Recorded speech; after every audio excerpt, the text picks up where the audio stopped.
வணக்கம் எல்லாருக்கும். இன்றைக்கி வந்து கீரைக்கு வந்து டோஃபு போட்டு ஒரு கிரேவி செய்து காட்ட போகிறேன். எப்படி செய்வதுன்னு பார்ப்போம். முதல்ல தேவையான பொருட்கள்: தக்காளி பழம், வெங்காயம், பச்சை மிளகாய், உப்பு, மல்லித்தூள், சின்ன சீரகத்தூள், வெந்தய இலை, தனிமிளகாய் தூள், மஞ்சள், சின்ன சீரகம், ஆயில், அப்புறமா காட்ட மறந்துட்டேன், பட்டை, ஏலக்காய், கிராம்பு, ஜிஞ்சர் கார்லிக் பேஸ்ட், அப்புறமா ஒரு 3 கார்லிக்கை வந்து நான் சின்ன சின்னதாக கட் பண்ணி வச்சுருக்கிறேன். டோஃபுவும் கட் பண்ணி வச்சுருக்கிறேன். அப்புறம் கடலை வந்து வேக வச்சதை எடுத்து வச்சுருக்கிறேன். கொஞ்சம் விப்பிங் க்ரீம் இருந்தால் போடுங்க, இல்லைன்னா பரவாயில்ல.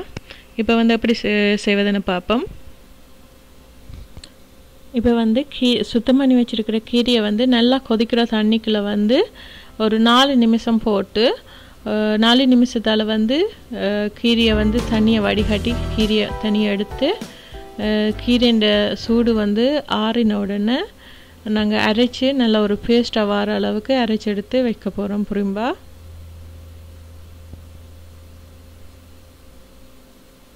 இப்போ வந்து ஒரு பாத்திரத்தை வந்து அடுப்பில் வச்சுட்டு ஒரு கொஞ்சம் எண்ணெய் ஊற்றி நாங்கள் வெட்டி வச்சுருக்கிற டோஃபுவை வந்து நார்மல் ஃப்ரை பண்ணி எடுத்து வச்சுருக்க போகிறோம். அதே பாத்திரத்தில் கொஞ்சம் எண்ணெய் ஊற்றி பட்டை, ஏலக்காய், கிராம்பை சேர்த்து வதக்கிட்டு அதோட நாங்கள் வெட்டி வச்சுருக்கிற கார்லிக்கை வந்து சின்ன சின்னதாக கட் பண்ணி வச்சுருக்கிற கார்லிக்கை வந்து சேர்த்து வதக்க போகிறேன்.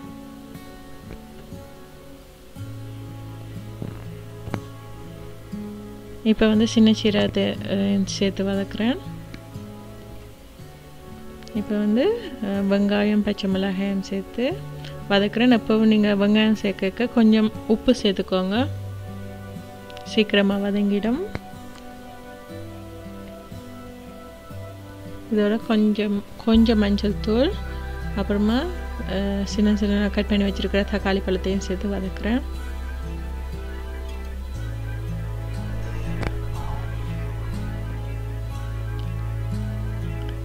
இப்போ வந்து மல்லித்தூள் வந்து சேர்த்துக்கிறேன். அதோட வந்து சின்ன சீரகத்தூளையும் சேர்த்து வதக்க போகிறேன். இதோட வந்து தனி மிளகாய் தூள் வந்து ஒரு கொஞ்சம் சேர்த்துக்கிறேன். மஞ்சள் தூளும் தனி மிளகாய் தூளும் வந்து கணக்க சேர்க்காதுங்க, என்னோட கீரைன்ற கலர் வந்து மாறிடும். இதை வந்து நல்லா பச்சை வாசனை போகிற அளவு மட்டும் வதக்கிட்டு நல்லா மசிச்சு கொள்ளுங்க. தக்காளி பழம் எல்லாம் அப்படியே இருக்கும், துண்டு துண்டாக. இப்போ வந்து வெந்தய இலையை வந்து நல்லா கையால் தூளாக்கிட்டு சேர்த்துக்கொள்ளுங்க.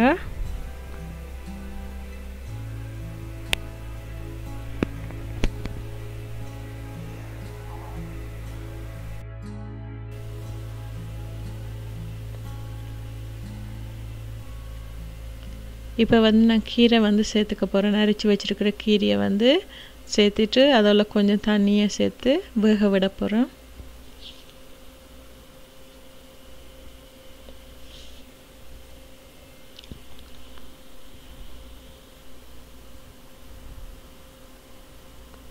தேவையான அளவு உப்பு எடுத்துக்கோங்க.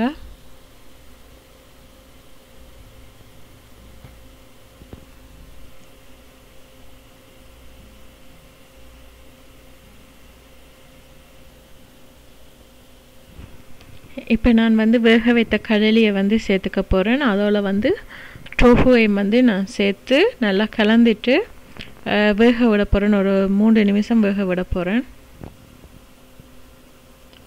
3 நிமிஷத்தால் நீங்கள் வந்து அடுப்பை வந்து ஆஃப் பண்ணிவிட்டு விப்பிங் க்ரீம் வந்து சேர்க்குறேன்டா சேர்த்துக்கோங்க.